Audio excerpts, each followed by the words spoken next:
अस्सलाम वालेकुम फ्रेंड्स, ये क्वेश्चन क्लास 10th का एनसीईआरटी का बुक है। ये देखिए एक्सरसाइज 2.2 चैप्टर का नाम है पॉलिनोमियल। इसका मैं क्वेश्चन 5th वाला आपको सॉल्व करके बताऊंगी कैसे इसे सॉल्व करना। क्वेश्चन क्या कह रहा है, find the zeros of the following quadratic polynomials and verify the relationship between the zeros and the coefficient. ये सब जितने भी है ना, क्वेश्चन 1 जो है ये सब क्वाड्रेटिक पॉलिनोमियल। क्वाड्रेटिक पॉलिनोमियल किसे कहते हैं, जिसके डिग्री 2 हो। डिग्री 2 का मतलब हाईएस्ट पावर 2 हो। तो आप देख सकते हैं इन सब में, जिसमें देखिए एक्स का हाईएस्ट पावर क्या है 2, ये तो ये क्वाड्रेटिक पॉलिनोमियल है। उसी तरह से इसमें भी देखिए यहाँ ये जो क्वाड्रेटिक पॉलिनोमियल है ये टी के टर्म्स में दिया है। यहाँ पर देखिए ये एक्स के टर्म में है, ये एक्स के टर्म में है, ये एस के टर्म में है, और ये यू के टर्म में है, और ये टी के टर्म में है। तो वेरिएबल कुछ भी हो सकता है, एक्स भी हो सकता है, यू भी हो सकता है, एस भी, टी भी, कुछ भी हो सकता है। देखिए ये टी के टर्म्स में है। तो देखिए यहाँ पर हाईएस्ट पावर टी का क्या है 2 है, तो ये हमारा क्वाड्रेटिक पॉलिनोमियल हो गया। तो अब हमें जीरोस निकालना है, और जिसका डिग्री 2 होता है उसका जीरोस भी 2 ही आता है। तो देखिए इसको कैसे सॉल्व करना है, मैं इसको यहाँ पर लिख देती हूँ और आपको बताती हूँ कैसे सॉल्व करना है। क्वेश्चन है हमारा फिफ्थ क्वेश्चन है टी स्क्वायर माइनस 15, ठीक है। इसी का हमें जीरोस निकालना। तो ये हमारा पॉलिनोमियल है, किसके टर्म में है, टी के टर्म में। तो हम इसको पी और टी लिखेंगे, ठीक है, ब्रैकेट में टी। तो टी स्क्वायर माइनस 15।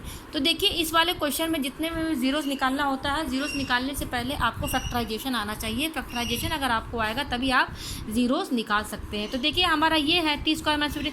अब इसको हमें फैक्टराइज करना है, तो फैक्टराइज कैसे करेंगे। तो देखिए पी टी हमारा क्या है, टी स्क्वायर माइनस 15। तो देखिए फैक्टराइज करने से पहले आप इसको देखिए कि ये जो हमारा जो ये पॉलिनोमियल एक्सप्रेशन दिया हुआ है ये किसके फॉर्म में है, ए स्क्वायर माइनस बी स्क्वायर, जिसका फार्मूला होता है ए माइनस बी और ए प्लस बी।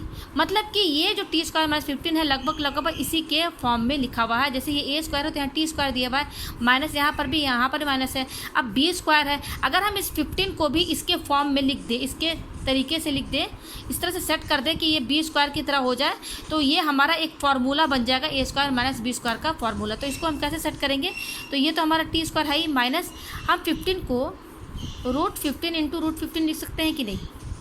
क्यों, क्योंकि हम जानते हैं कि √15 इंटू √15 इसको 2 बार मल्टीप्लाई करेंगे तो क्या आएगा, हमारा 15 ही आएगा। तो हम 15 को इस तरीके से लिख सकते हैं, फिर ये हो जाएगा टी स्क्वायर माइनस, और ये हो जाएगा स्क्वायर।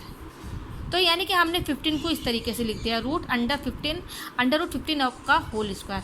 तो ये टी स्क्वायर माइनस √15 का होल स्क्वायर हो गया। मतलब बिल्कुल सेम ए स्क्वायर माइनस बी स्क्वायर के फॉर्मूले में ये सेट हो गया है। यानी कि आप ये ए स्क्वायर मान लीजिए, माइनस बी स्क्वायर, ठीक है। तो इस तरीके से हमने इसको सेट कर दिया है।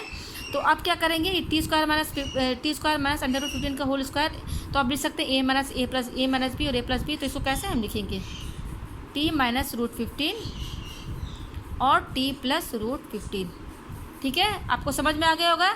ये फार्मूला हमारा बन गया ए स्क्वायर माइनस बी स्क्वायर का। इसका फार्मूला क्या है, ए माइनस बी और ए प्लस बी। यहाँ ए की वैल्यू क्या है हमारी, टी है, और बी की वैल्यू क्या है, √15। तो ए माइनस बी यानी कि ए हमारा क्या है, टी है, तो टी माइनस, और बी क्या है हमारा √15, तो यहाँ लिख दिया। उसी तरह से ए प्लस बी यानी कि टी प्लस √15 हो गया। तो हमने देखिए इसको फैक्टराइज कर दिया।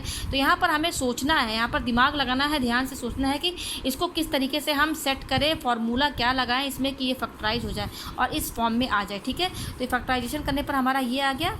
तो पी टी हमारा क्या आया, टी माइनस √15, और ये आया टी प्लस √15। अब हमें क्या निकालना है, ज़ीरोज़ निकालना है। तो ज़ीरोज़ निकालने का क्या तरीका होता है, ये क्वाड्रेटिक मैंने शॉर्ट में लिखा है, पॉलिनोमियल मैंने शॉर्ट में लिखा है। ये होता है पी टी इक्वल टू 0, मतलब कि जो भी पॉलिनोमियल एक्सप्रेशन है उसको 0 के बराबर कर देंगे तो वही हमारा zeros of the quadratic polynomial होता है। तो यहाँ पी टी इक्वल टू 0 है, तो पी टी हमारा कितना आया, ये आया फैक्टराइजेशन करने पर। तो ये पूरा हमारा किसके बराबर हो जाएगा, 0 के बराबर हो जाएगा। किसके बराबर हो जाएगा, 0 के बराबर। तो देखिए ये 0 के बराबर हो गया, फॉर्मूला यहाँ पर हमने सेट कर दिया। उसके बाद ये 0 के बराबर हो गया। तो 0 ये किसके इक्वल है, 0 के इक्वल, यानी कि ये भी 0 के बराबर होगा, ये भी 0 के बराबर होगा। तो इसको हम ऐसे लिख देते हैं। तो यहाँ से हमारी टी की वैल्यू क्या आएगी, ये माइनस √15, 0 किधर जाएगा तो क्या हो जाएगा, ठीक है, माइनस है तो प्लस हो जाएगा, तो इसलिए √15। दूसरा क्या है हमारा, टी प्लस √15 इक्वल टू 0। तो यहाँ से टी की वैल्यू हमारी क्या आएगी, ये प्लस √15, हमें केवल टी की वैल्यू चाहिए, तो ये प्लस √15, 0 किधर जाएगा तो ये माइनस √15 होगा। तो देखिए हमारा 2 ज़ीरोज़ आ गया, ठीक है। 2 ज़ीरोज़ मतलब ये देखिए टी की 2 वैल्यू, ये 2 ज़ीरोज़ क्या कहते हैं, ये वो 2 टी की वैल्यू है। अगर आप यहाँ पुट करेंगे ना इसमें तो ये पूरी टर्म 0 हो जाएगी, ठीक है। तो इसी को ज़ीरोज़ कहते हैं, ठीक है। तो ये 2 ज़ीरोज़ आ गए और मैंने आपसे क्या कहा था कि इसकी डिग्री 2 है। डिग्री 2 किसकी होती है, क्वाड्रेटिक पॉलिनोमियल की। तो डिग्री 2 है तो 0 भी 2 आएंगे। तो देखिए 2 वैल्यूज़ आए हैं तो 2 ज़ीरोज़ आ गए हमारे। तो इसको लिखेंगे कैसे, तो क्वाड्रेटिक पॉलिनोमियल को ज़ीरोज़ हम अल्फ़ा और बीटा के टर्म्स में लिखते हैं, ठीक है। तो ये जो 2 वैल्यूज़ आई है ना, यही अल्फ़ा और बीटा की वैल्यू है। तो एक अल्फ़ा हमारा हो जाएगा √15, ठीक है, और दूसरा हो जाएगा -√15। तो ये हमारे 2 ज़ीरोज़ आ गए। तो एक तो क्वेश्चन तो हमारा सॉल्व हो गया, क्या था, find the zeros of the following quadratic polynomial. अब दूसरा हमें निकालना verify the relationship between the zeros and the coefficient. तो इसको समझना है आपको। तो यहाँ पर जो मेरा क्वाड्रेटिक पॉलिनोमियल का एक्सप्रेशन था मैं इसको यहाँ लिख देती क्योंकि इसकी ज़रूरत पड़ेगी। ये हो गया और हमारा अल्फ़ा कितना आया है, √15, और बीटा कितना आया हमारा -√15, ठीक है। ये हमारा आया है। तो देखिए इसको वेरीफाई करने का क्या तरीका है, इसमें हमें सम ऑफ द ज़ीरोज़ निकालना होता है और प्रोडक्ट ऑफ द ज़ीरोज़ निकालना होता है, ठीक है। तो देखिए सम ऑफ द ज़ीरोज़ कैसे निकालेंगे, ये आपको स्टेप ध्यान में रखना पड़ेगा वेरीफाई करने के लिए। सम ऑफ द ज़ीरोज़ यानी कि ज़ीरोज़ का सम, ज़ीरोज़ हमारे क्या है, अल्फ़ा और बीटा, अल्फ़ा और बीटा का सम यानी कि अल्फ़ा प्लस बीटा। इसका क्या मतलब है, सम ऑफ द ज़ीरोज़ का मतलब क्या है, इन दोनों का सम यानी कि alpha plus beta.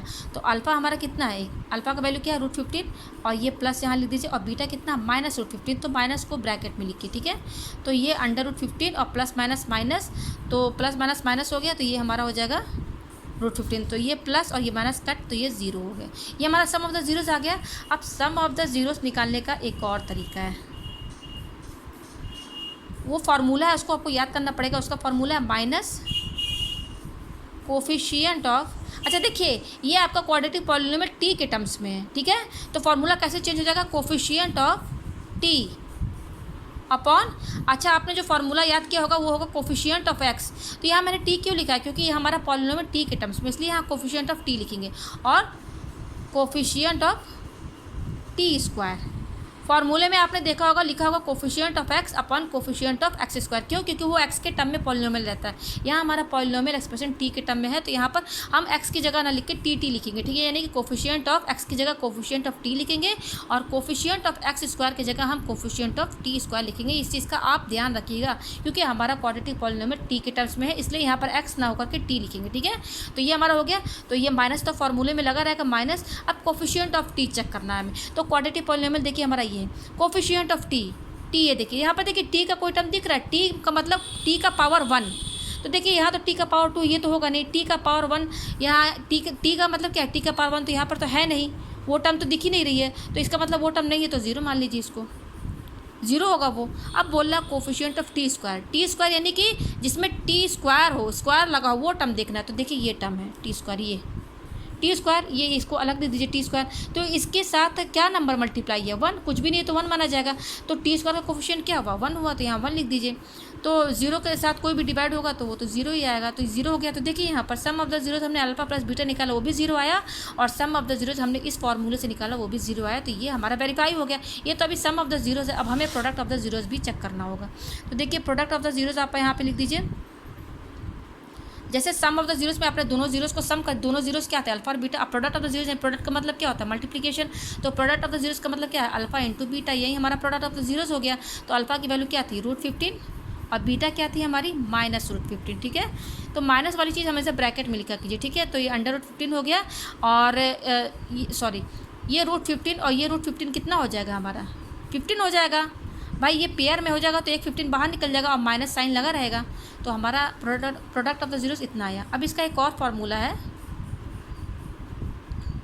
Product of the zeros निकालने का तरीका है constant term upon coefficient of T square. X square मत लिखिएगा, टी स्क्वायर, क्योंकि ये हमारे क्वाड्रेटिक पॉलिनोमियल टी के टर्म्स में।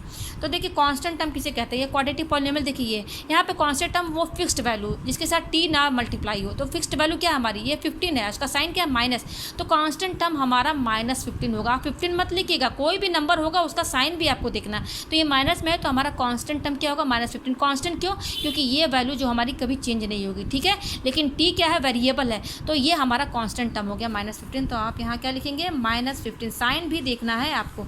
और कोफिशिएंट ऑफ टी स्क्वायर, अब कोफिशिएंट ऑफ टी स्क्वायर क्या है, तो टी स्क्वायर वाला टर्म क्या है, टी स्क्वायर वाला ही टर्म देखना है जिसमें स्क्वायर लगा। तो टी स्क्वायर ये इसका कोफिशिएंट क्या है, इसके साथ क्या नंबर मल्टीप्लाई है, कुछ भी नहीं है तो 1 है, तो 1 मल्टीप्लाई है तो इसका कोफिशिएंट 1 हो गया। तो ये हो गया हमारा -15। तो आप यहाँ देख सकते हैं प्रोडक्ट ऑफ द जीरोस भी हमने निकाला, -15 आया, और प्रोडक्ट ऑफ द जीरोस हमने इस फार्मूले से निकाला, उसमें भी -15 आया, और सम ऑफ द जीरोस भी बराबर आए हैं, दोनों फार्मूले से सेम वैल्यूज़ आए हैं। तो इसका मतलब ये हमारा वेरीफाइड हो गया। ठीक है, मुझे उम्मीद है कि आपको ये क्वेश्चन अच्छे से समझ में आ गया होगा। यहाँ पर आपको फैक्टराइजेशन आना चाहिए। ये क्वेश्चन दिया हुआ था टी स्क्वायर -15, अब इसको कैसे फैक्टराइज करना है, तो आप यहाँ ए स्क्वायर -b, इस तरह के क्वेश्चन में ज़्यादातर यही फार्मूला यूज़ होता है, इसी फार्मूले से फैक्टराइज किया जाता है। ठीक है, तो यहाँ मैंने इसको फैक्टराइज कर दिया है। अगर आपको ये क्वेश्चन समझ में ना आया हो तो आप मुझे कमेंट करके ज़रूर बताएँ।